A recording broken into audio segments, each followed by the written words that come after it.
We're here in Austria talking about Austria, but 2020, race 1, round 1, where I got my first podium in Formula 1. Now I want to talk a little bit about what went down, give you a little bit more info on what I'm doing and also what my engineer Will is telling me to do.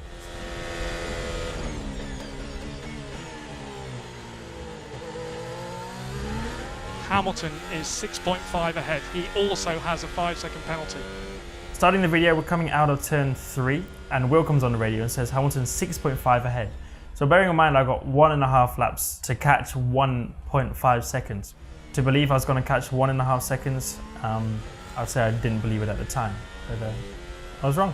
Yeah, so it's like one of the first times in a while I'm in free air. This is basically just like qualifying. So you're pushing the limit again, you're pushing the braking, the car's feeling very good, you got low fuel, tyres still in a very good condition. Stay in scenario 7 until turn 3. So here, Will tells me to stay in scenario 7 because there's only a certain amount of time you're allowed to stay in it. Scenario 7 is just an increased engine mode, so it's more power. And you're only allowed to run in scenario 7 X amount of time per engine. And obviously you have to save it for the qualifying, you have to save it for other races throughout the whole season. And you do it in kilometers, so they have allowed me until normally the start-finish line. But they were pushing it, so I was allowed to stay in until turn 3, which is the longest part of the straights. And I can still see at this point, coming on to the final lap, that they're battling a little bit, they're holding each other up, but I can also visually see that I'm catching a little bit.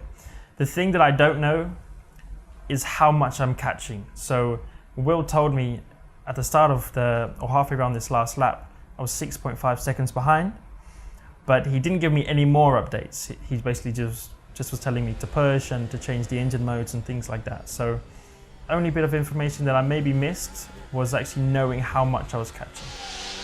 Single press overtake here and out of turn 3. Here Will says single press of overtake. An overtake is effectively just using the battery. You have a limited use of battery that you can use every single lap before you start actually losing more battery than you regen throughout a lap. But on this last lap, I don't need any more energy for the lap after this or anything later in the race. This is the final lap, so I can just use it more efficiently and I don't need to recharge anywhere near as much because this is the last lap of the race. I get turn 3 very good here. I'm very proud of that. Obviously, I'm so late on the brakes.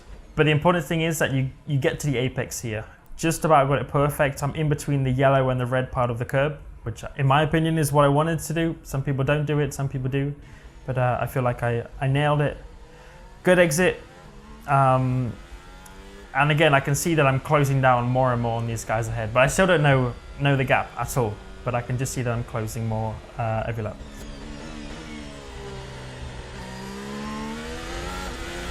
Out of turn 8, press and hold overtake for 5 seconds. Another message from Will, pressing and holding overtake this time rather than one press, which is also an increased engine mode. Uses the battery more efficiently again. But again, that's why he says I can only hold it for 5 seconds because there's a certain time limit you can use it for before I also start running out of battery and start losing more time than I'm actually trying to gain. Give it everything.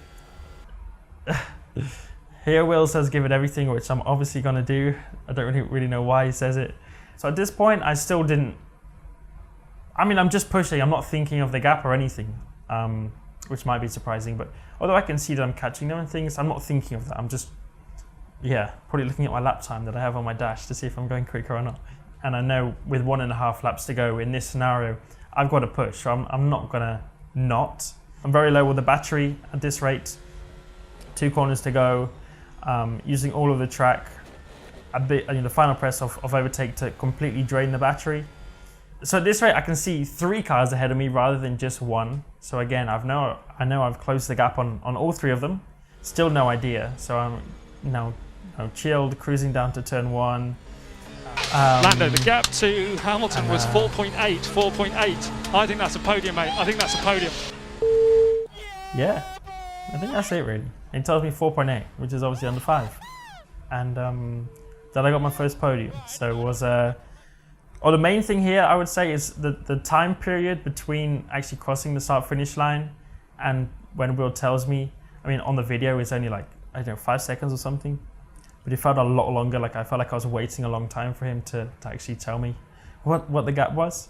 And then yeah, I say whatever I say. Yeah, boy! Yes! Well, I don't know. I don't want to celebrate too much here. This is the stuff I never got to see because I was in the car. But I only got to see all of this when I went back to the hotel later that night. Was all the mechanics and everyone, and like I mean, I could hear obviously some of them when Will was talking to me on the radio, because he's just in the middle here, so I could hear a bit of it. But yeah, these are the scenes that I didn't get to kind of be part of, I guess. But they were caused because of something I achieved as well. So this was cool to see. This is one of the actually like the best things to look back on.